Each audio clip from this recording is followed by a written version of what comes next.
2236 সাল। মহাকাশ বিজ্ঞান এখন প্রগতির শীর্ষে, কিন্তু বিজ্ঞান আর প্রযুক্তির এত উন্নতি সত্ত্বেও আজ অবধি ব্রহ্মাণ্ডের অন্য কোনো প্রান্তে মানুষ অচেনা কোনো প্রাণের সন্ধান পায়নি। কিন্তু 2 বছর আগে থেকে গ্লোবাল স্পেস এজেন্সি বারবার একটা নতুন সিগন্যাল পেতে শুরু করে। এমন সিগন্যাল আগে কখনো পাওয়া যায়নি। এই সিগন্যালের উৎস সন্ধান করে জানতে পারা যায় সেটা আসছে কয়েক কোটি আলোকবর্ষ দূরের একটা তারামণ্ডল বা গ্যালাক্সি থেকে, যেটা আস্তে আস্তে আরো দূরে সরে যাচ্ছে।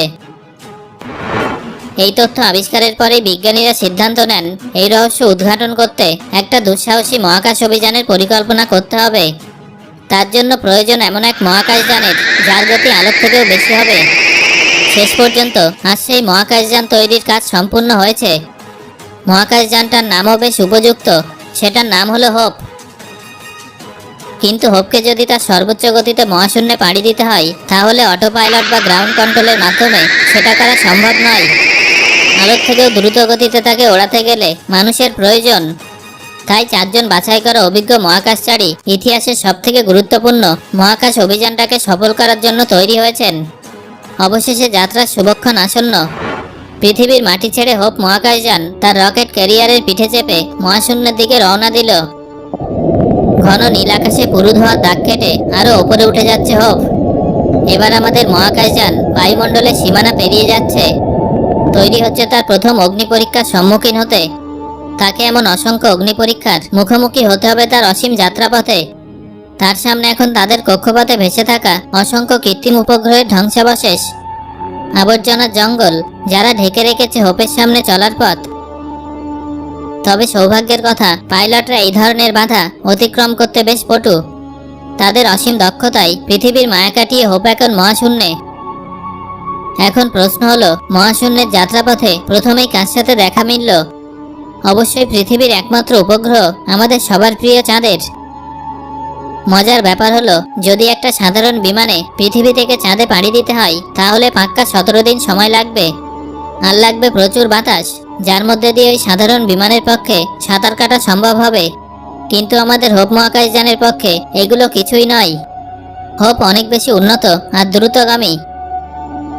চাঁদকে বিদায় জানিয়ে পাইলটরা গতি বাড়ালো। অল্প সময়ের মধ্যেই দেখা দিল মঙ্গল, আমাদের সৌরজগতের চতুর্থ গ্রহ। এই মঙ্গলে আছে সৌরজগতের উচ্চতম পর্বত অলিম্পাস মন্স। এই পর্বত এতটাই বিশাল যে একে মহাকাশ থেকেও স্পষ্ট দেখা যায়। এবার মঙ্গলের মায়া কাটিয়ে হোপের সামনে দ্বিতীয় অগ্নি পরীক্ষা, সেটা হলো অ্যাস্ট্রয়েড বেল্ট। এ হলো ছোট বড় অসংখ্য গ্রহাণুর বিশাল বিচরণ ক্ষেত্র, ভীষণ বিপদসংকুল জোন। খানিক পরেই দেখা মিলল সেরিসের, পৃথিবীর সবথেকে কাছের বৃহত্তম গ্রহাণু। এই গ্রহাণুর ব্যাস 600 মাইলেরও বেশি। আয়তনে আমাদের গ্র্যান্ড ক্যানিয়নের দ্বিগুণেরও বেশি। পরের স্টেশন হলো বৃহস্পতি, আমাদের সৌরজগতের বৃহত্তম গ্রহ। এটা একটা গ্যাস জায়ান্ট। 89,000 মাইল ব্যাসযুক্ত এই গ্রহ পৃথিবীর থেকে 11 গুণ বড়। কিন্তু বৃহস্পতির গায়ে ওটা কি? ওটা একটা বিশালাকার ঘূর্ণিঝড়, যা কয়েক শতাব্দী ধরে হয়ে চলেছে। এটাই বৃহস্পতির সেই বিখ্যাত রেড স্পট, যেটা একাই পৃথিবীর আয়তনের দ্বিগুণ। বৃহস্পতির শক্তিশালী আকর্ষণকে পাশ কাটিয়ে হোপ এবার পৌঁছে গেল শনির সেই বিখ্যাত বলয়ের কাছে। এই বলয়ের উপাদান হলো বরফ আর পাথর। আমাদের পৃথিবী থেকে চাঁদের যা দূরত্ব, শনির বলয়ের বিস্তৃতিও ততখানি। এবার আর সময় নষ্ট নয়। ডিপ স্পেস ইঞ্জিনের আসল শক্তি পরীক্ষা করতে পাইলটরা গতি বাড়িয়ে সাবলাইট স্পিডে আরো 2টি গ্রহের কক্ষপথ পেরিয়ে গেল কয়েক মুহূর্তের মধ্যে। এবার দেখা প্লুটোর সাথে পৃথিবী থেকে এই বামন গ্রহ এতটাই দূরে যে শক্তিশালী টেলিস্কোপ ছাড়া একে প্রায় দেখাই যায় না। হোপ এবার প্রায় আলোর গতিতে ছুটছে, কিন্তু সামনেই কুইপার বেল্ট। এটাও একটা বিশাল গ্রহাণু ক্ষেত্র, আমাদের সৌরজগতের সীমানা। পাথর আর বরফখণ্ড দিয়ে ভর্তি এই অঞ্চলও কম কিছু বিপদসংকুল নয়। তার মানে হোপ আমাদের সৌরজগতের প্রায় শেষ প্রান্তে পৌঁছে গেছে। এবার আমাদের সৌরজগতের সীমানা নির্ধারক ওট ক্লাউডের গণ্ডি পার হতে হবে, কিন্তু গন্তব্য এখনো অনেক দূরে। আলোর গতিতে ছুটলেও সেখানে পৌঁছাতে অন্তত আরও 1 বছর সময় তো লাগবেই। তবে হোপ এখন তৈরি তার হাইপার জাম্প অর্থাৎ স্কিপ ড্রাইভের জন্য। চোখের পলক পড়তে না পড়তেই হোপ ওট ক্লাউডের মধ্যে ঢুকে পড়ল। এটা আমাদের সৌরজগতের সর্বশেষ গ্রহাণু ক্ষেত্র।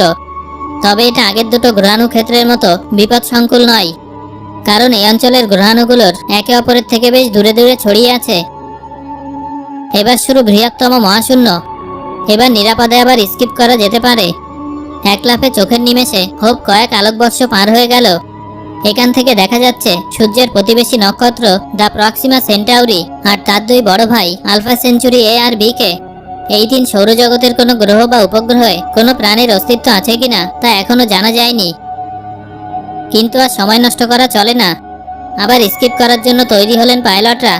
কিন্তু এবার মাত্র একটা না, পরপর বেশ কয়েকটা স্কিপ করে চলল হোপ। আর প্রত্যেক স্কিপে পার হয়ে যেতে লাগলো কয়েক হাজার আলোকবর্ষ। হোপ এখন চলে এসেছে মহাশূন্যের অনেক গভীরে। এখান থেকে গোটা মিল্কি ওয়ে গ্যালাক্সিকে দেখা যাচ্ছে। এ দৃশ্য ভোলার নয়, কিন্তু এখনো আকাশগঙ্গার সীমানার মধ্যেই আছে হোপ।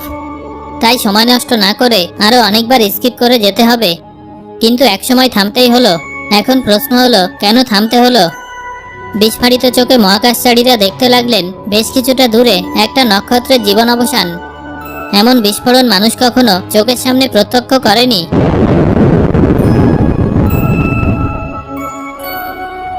এবার গতিপথ ঠিক করে আবার একসারি স্কিপ করতে করতে প্রতিবেশী তারামণ্ডল অ্যান্ড্রোমিডার দোরগোড়ায় পৌঁছালো হোপ। তবে শুধু অ্যান্ড্রোমিডা নয়, এখান থেকে আরো অনেক কিছু দেখা যায়।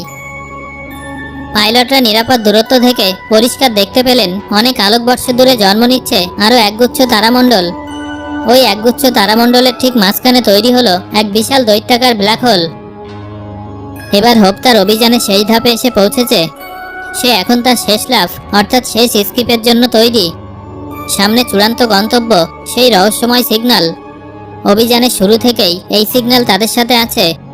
আর প্রত্যেক স্কিপের সাথে সাথে সেই সিগন্যাল আরো শক্তিশালী হয়ে উঠেছে। পাইলটদের আশা, এই আসন্ন স্কিপ শেষ হলে সেই সিগন্যাল আরো অনেক বেশি শক্তিশালী হয়ে উঠবে। কারণ এই স্কিপে তারা অতিক্রম করবেন আরো প্রায় 100 কোটি আলোকবর্ষ। স্কিপ শেষ, এখন তারা এক অদ্ভুত জায়গায় এসে পড়েছেন। এখানে একটা ছোট ব্ল্যাক হোলের চারপাশে অনেকগুলো নক্ষত্র ঘুরপাক খাচ্ছে। আর প্রত্যেকটা নক্ষত্রকে পরিক্রমা করছে অন্তত 2টো করে গ্রহ। এখানে সেই সিগন্যাল অনেকটা শক্তিশালী, কিন্তু যতটা আশা করা গেছিল ততটা নয়। এখন মনে হচ্ছে সিগন্যালের উৎস এখান থেকে অনেক দূরে।